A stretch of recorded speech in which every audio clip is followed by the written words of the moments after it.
Good morning, everybody.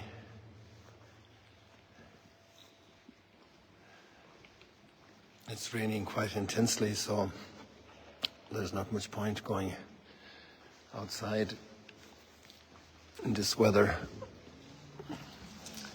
We have a little shelter here under these arches.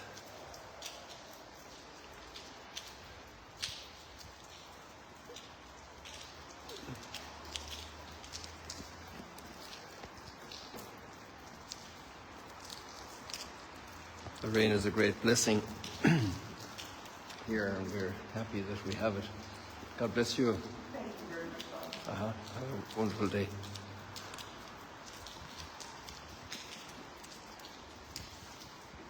So we just enjoy inside. Yesterday we had Nathan the prophet telling David that he could go ahead and build a temple, and then God spoke to Nathan at night time and said, "Go and tell my servant David he won't build the temple. Are you going to build a house for me? I'm going to build a house for you." And today we have the next step where David goes into pray. And he is before God and he's in God's presence. And what a wonderful thing to be able to be in God's presence and to speak to God. I encourage you to click on the link of the first reading and go into the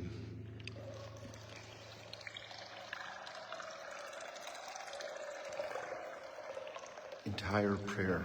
You know, as we have explained many times, the liturgy just takes little snippets because you can't read 4 or 5 chapters. The point is to take a certain section that carries the essential message, and then it's in the course of the liturgy. But in your own time, you can click on that link and read the entire prayer that David spoke, which is very beautiful.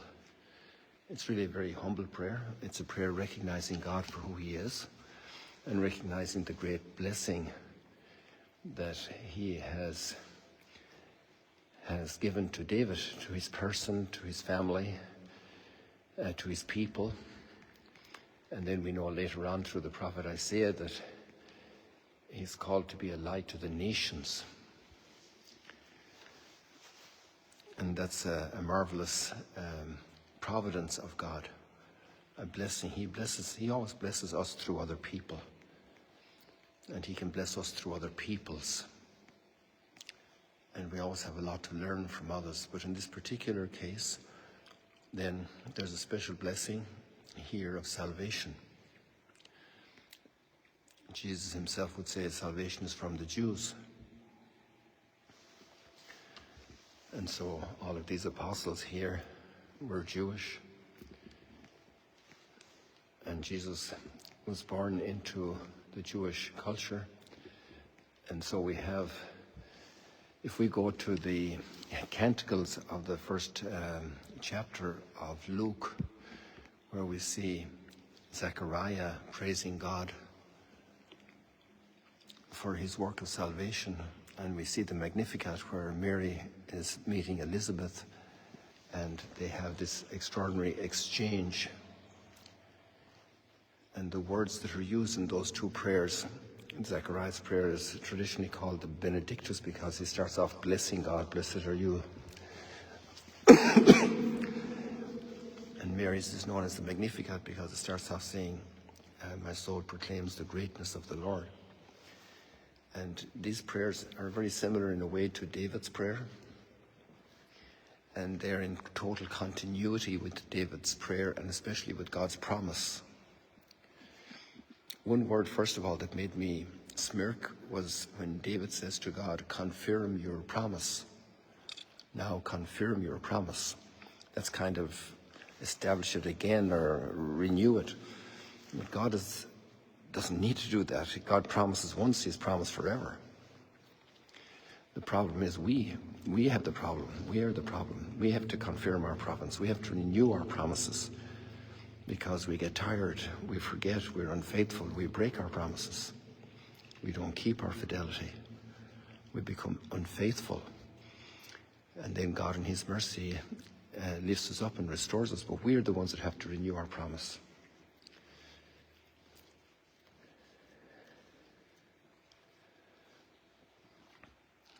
In that sense, there's a great message in the Gospels today, in the Gospel reading. There are many kind of separate lines just assembled together, but each one of them on their own is very powerful. And one of the words that's repeated is hear, to be willing to hear. Yesterday we had the parable of the sower and the seed. And the preparation of the ground for the seed is so important. Every farmer knows that. You have to plow and prepare the soil before you put in the seed. And if the ground is not prepared, then the seed won't be able to germinate and grow. It won't have a chance. So then, what's the preparation? It's a big discipline for the farmer to go and do all that work. It's a lot of work to prepare soil for sowing a crop.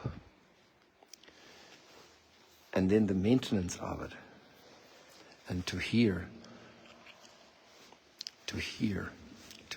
God's word. This is one of the big commands that's essential. It's the basic prayer of the people. Hear, O Israel, the Lord your God is your God alone, and him only shall you serve. That's a very, very important prayer, the Shema. It's the core prayer that is repeated all the time by the people and by each person. And it's hard for us to listen because, especially in our culture, we're very much educated to listening to other voices. We listen to 1,000 voices, 1,000 scrolls, 1,000 impressions in the media. The social media give us so many things. And part of the discipline of living in God's presence, like David was able to do, is being able to focus on God and to give God's word a chance to catch root and to grow and to have deep roots. And that has a lot to do with hearing God's word, preparing the soil. And it requires a discipline, it requires time, it requires pondering. If you want to write an essay in school, you have to focus and put your thoughts together. If you want to compile a report for work, you have to focus and put aside other distractions. And if we do that for many things, like we have a great discipline for our diet, we have a discipline for our physical condition.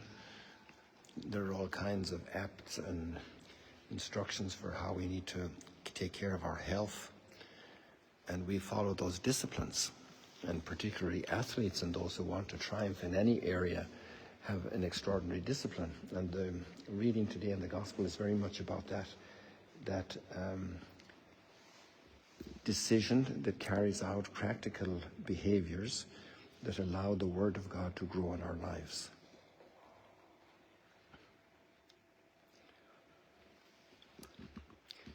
If we have light, we set it up in a place where it gives light. We don't cover it up. And there's light in God's word, and we should be able to give that witness. It should shine forth even without words, the way we live.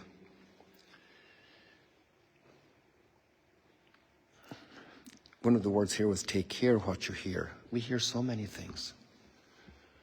And today it's become quite familiar, the concept of fake news.